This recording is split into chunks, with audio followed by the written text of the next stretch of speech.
Dahil trending tong NMAX B2 na to na ginawa natin dito sa PWH main, agad-agad na itong pinagawa ni Bossing sa ADV naman niya. Pero hindi dito sa main branch ginawa. Pinagawa ni Bossing yan sa PWH South Laguna branch natin. Tara, tanungin natin si Kenneth Vlog kung paano niya to ginawa. Good day mga boss amo, at ito may gawa tayo ADV 160. Ayan, full hydro dip yan mga boss, at saka powder coat ng Max. Abangan nyo to mga boss.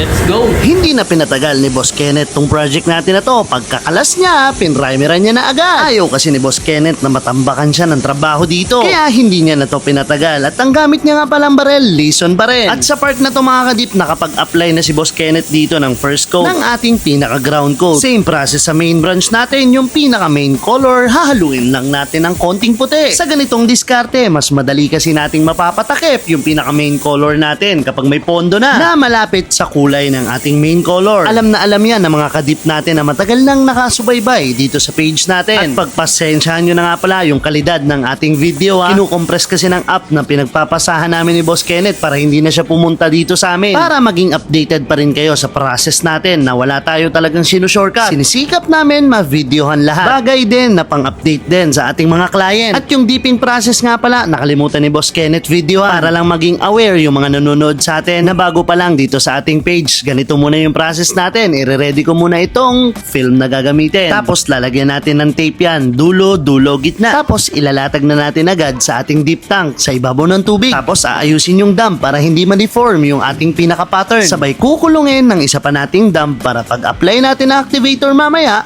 hindi siya masyadong lalaki. After nyan, i-apply na natin yung pinaka-activator natin. Sabay ilulubog na natin yung pinaka-panel na lalagyan natin ng design. At pagkaahon, i-flex na natin yung nalagyan natin ng print. Alright, di ba? Hindi pa yan dyan natatapos. Dahil pagkatapos nating mailubog lahat, kailangan natin hugasan yan isa-isa. Tapos, eto na siya. Binigyan ko lang po ng konting idea yung mga kadip natin na bago pa lang dito sa page. At sa part na to, ina-apply na natin ngayon yung ating pinaka-high solid clear para mas maging quality yung pinaka-trabaho natin. Excited ka na ba sa pinaka-final output? Lalo na't nang in-update ng ating client. Natapos na agad yung project natin. Hindi niya pa man nakikita tong project na to mga kadip. Talagang nag-effort na si Bossing magpasalubong sa kanila. Maraming salamat po Bossing. At pati nga pala yung mugs ni Bossing na banggit ni Boss Kenneth kanina. Pinowder coat niya na ito. Kaya wag na natin patagalin. Interviewin na agad natin si Bossing.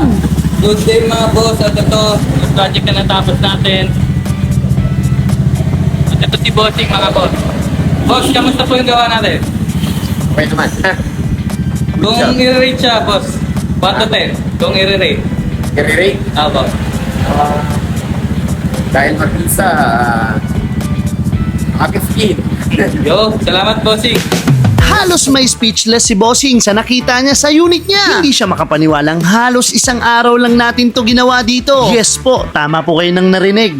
Kaya po dito ng within the day. Pero quality pa din. At sa mga nagtatanong na gamit na baril natin dito sa PWH South, nandyan sa baba lang yung link. From primer hanggang finishing, tingnan nyo naman yung output.